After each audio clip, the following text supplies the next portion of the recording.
So it's kind of like with a dancer. Like I break dance, you know what I'm saying? When I start off breaking, I'll hit my boom, boom, boom. That's my foundation, my form. Then I'll start doing all this other stuff. But then I'll come back to my form. And that's when we say we come back to knowledge. You know what I'm saying? It all comes back to knowledge. So in my journey, I've had a lot of doubt. I've had depression. I've had failures. I've had successes. I've had all of these things that make it, well, not the successes. I've had all these negative things that make it seem like you shouldn't keep going or whoa, whoa, whoa. And then I rooted myself back in my knowledge. Mathematics have helped me to stay grounded and helped me to stay in reality. The reality isn't that I suck. The reality isn't that everybody's better than me. Woo, woo. The reality is that I just, for one, gotta keep going. And for two, everything breaks down into small steps. It's a big picture. And we want that big ass picture. But that big picture literally starts in small steps. So when you come back to knowledge, it's like, okay, order of operation to order of importance. What is first? Well, first of all, what kind of music do I want to do? Ooh, you know what I'm saying?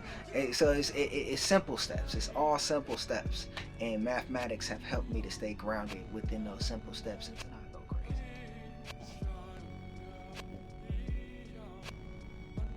All right, let's go. Marty Mars. Chooch. You know what time it is.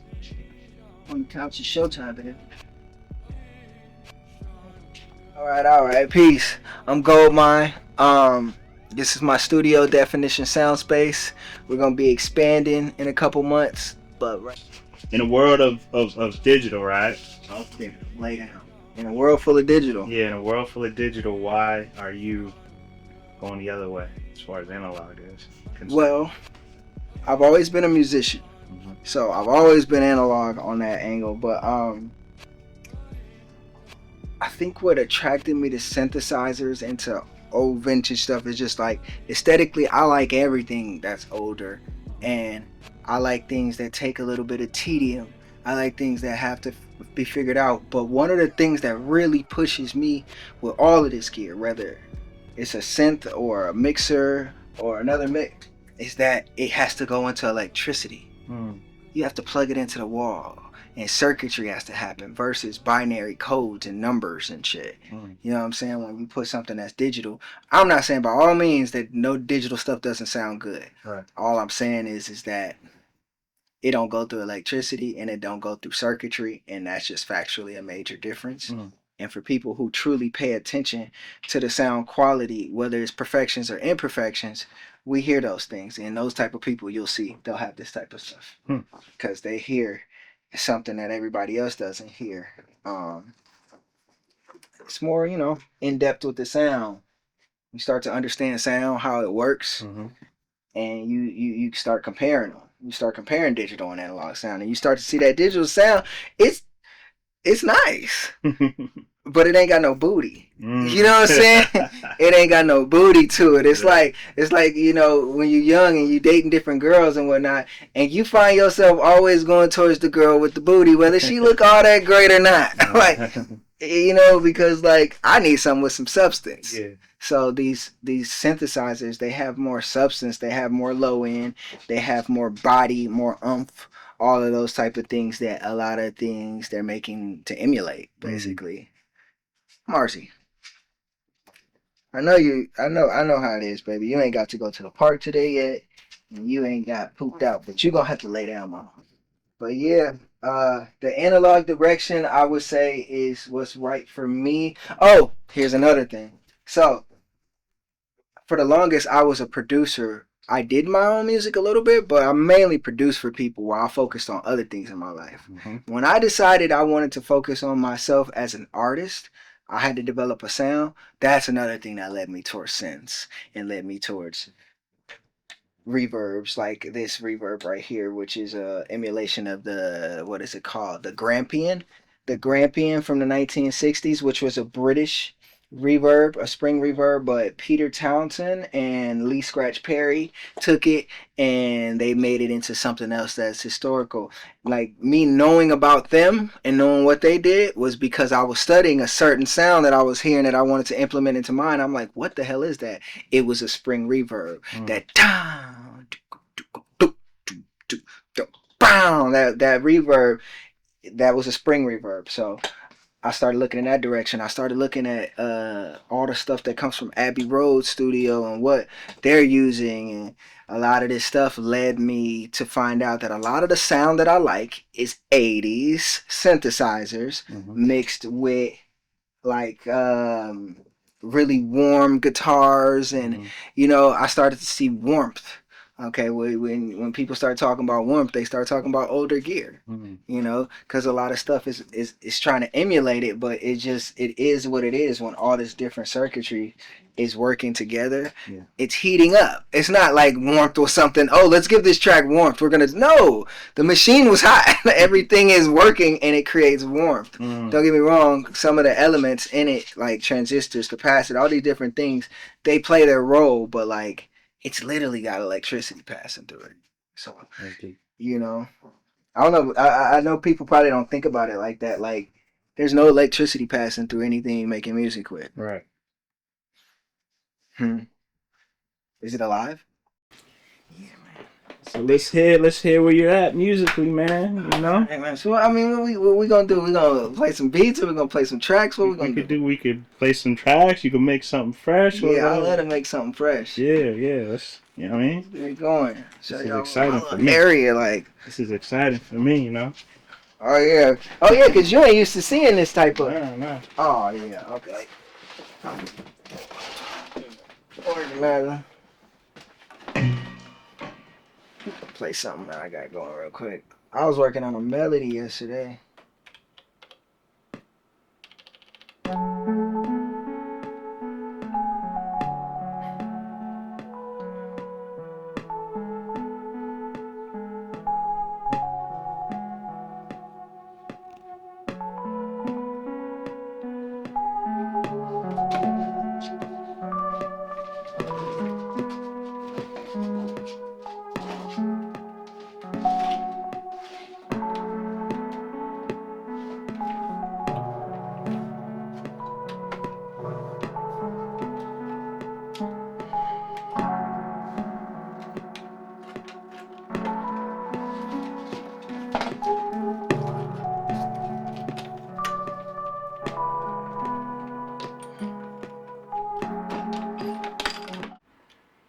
This is something I was working on that I didn't quite get the way I wanted to.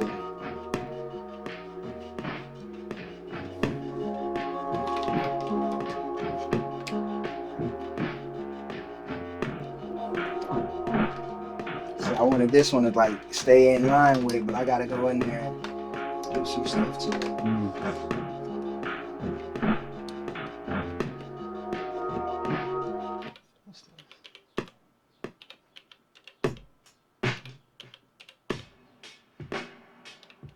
So lately I've been breaking down a lot of break beats. I sample break beats.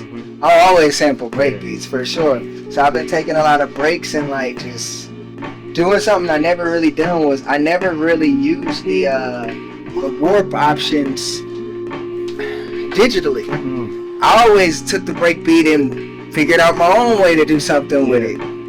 But as soon as I got to beat machines, it was just like, alright, we gotta line this up better. And then I learned like, oh, that's how they do that. That's how they fucking get the break beat to time up with whatever the sample is without the fucking tempo going. You know what I'm saying? Without changing the without changing the pitch of it. So once I learned that, man, that opened up a whole new door. I know I'm slow. I'm late on that. I'm very late. I know. But once I learned that, I was like, wow, it changed everything.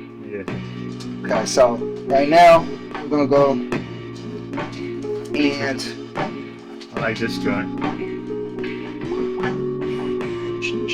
Everything is working right. There. Turn this baby on.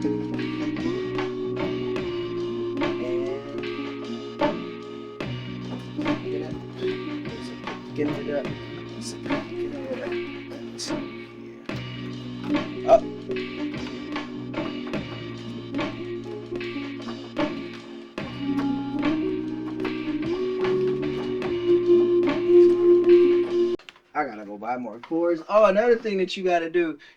Sometimes you gotta start making your own.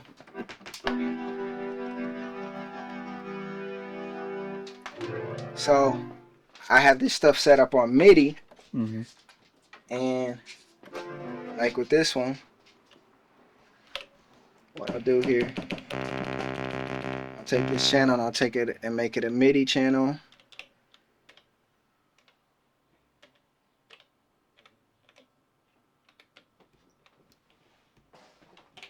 And now that I've made that channel into a MIDI channel, I'll go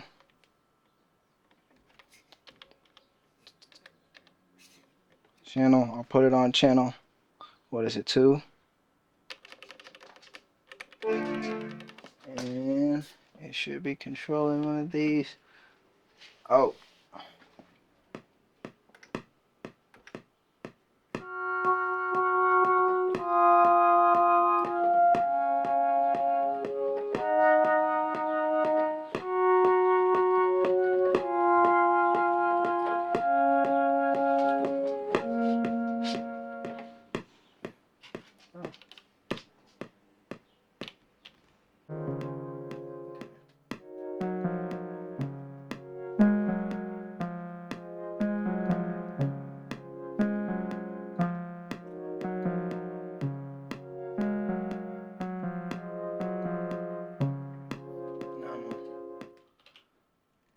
Make another MIDI track because the reason I do this is like, you know how a preset is? It's a preset sound. Mm-hmm. Somebody designed that sound. So the thing about what this stuff is this is what all that stuff was designed after. Presets, VSTs. When you sit in here and it's a sound designed, but you can also go in there and design the sound and mess with it. So the reason I like to do it is because while it's looping back, I'll actually start sending it through pedals. Like while it's looping back, I'm done playing.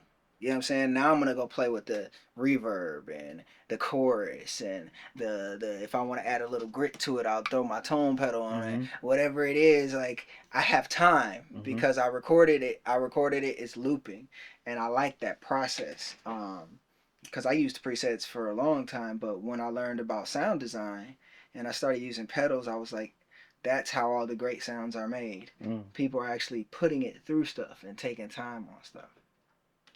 So now that I got them all set up and whatnot, I don't have my pedals actually plugged and all of that stuff. But from here, what I would do is, let's just say, for instance, all of this stuff is already hooked up and I don't have them going directly into the machine. They're going into here.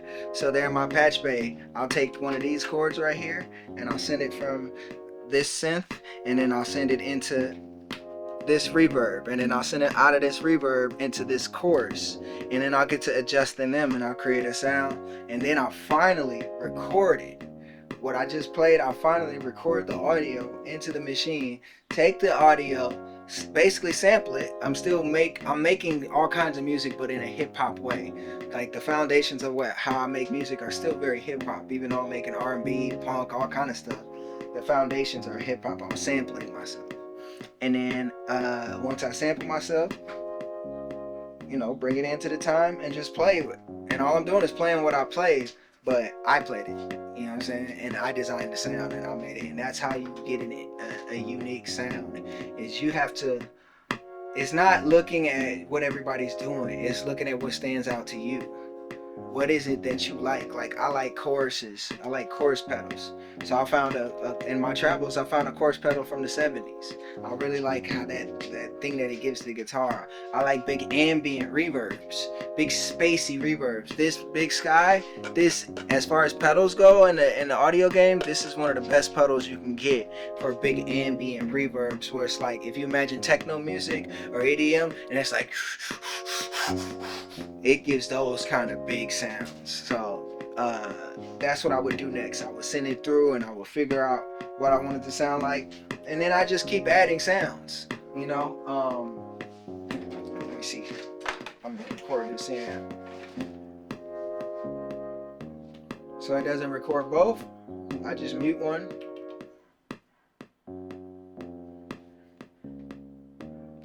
Record.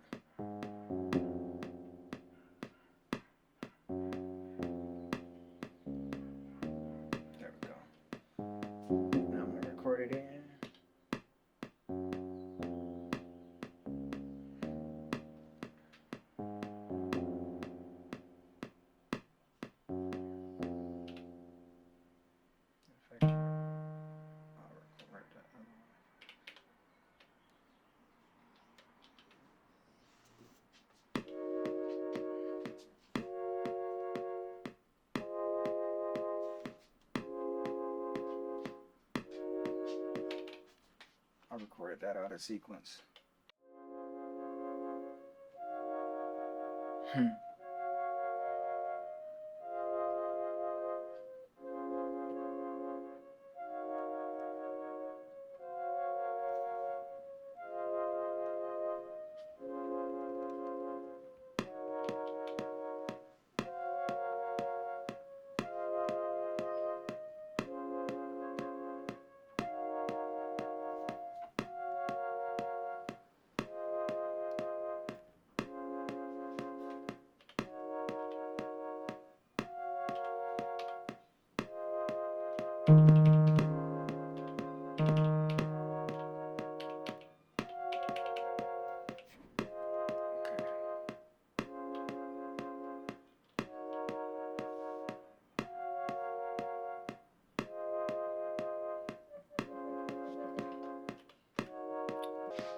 So I go to messing with some drums now.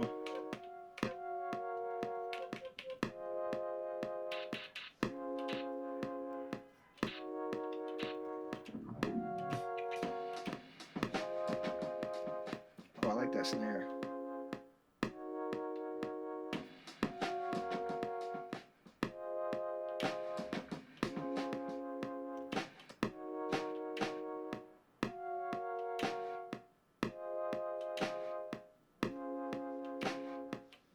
And I'll just lay that. Alright.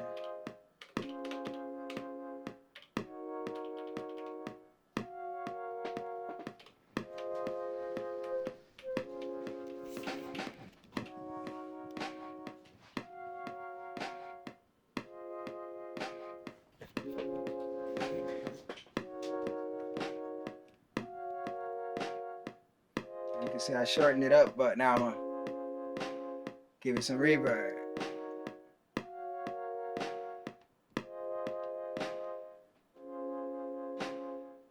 Then we go get a kick.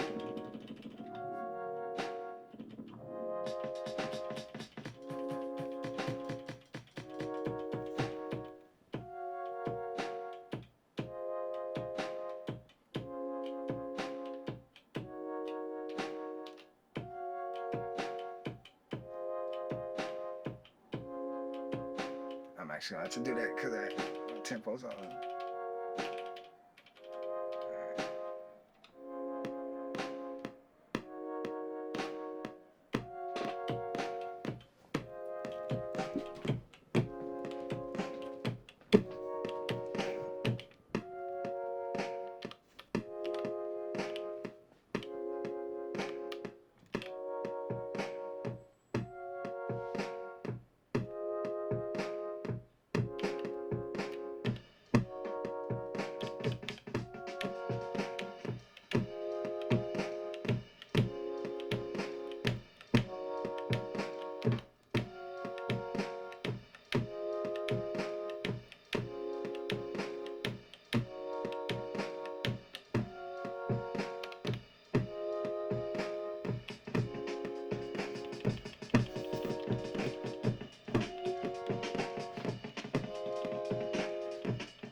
See how I just throw that hi-hat like that? That was quicker than a samba, boy. That was like a middle of the night thief right there. I took that shit so quick. And then we just gonna lay it live again like.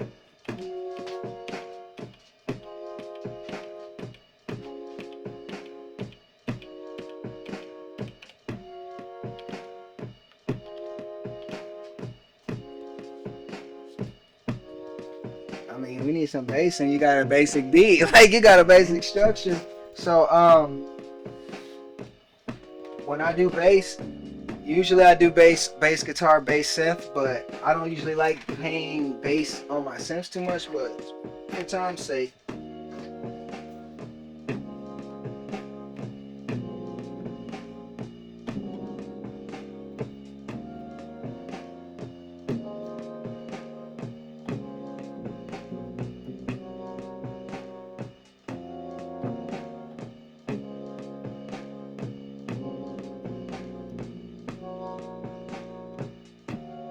There we go.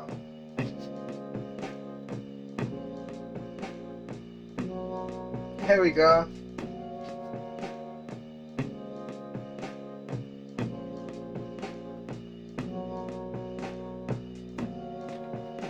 So, once again, I got that on here.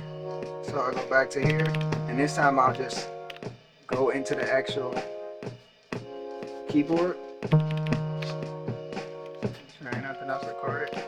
And I'll find those notes. Take it down an octave. There we go. Oh, wait.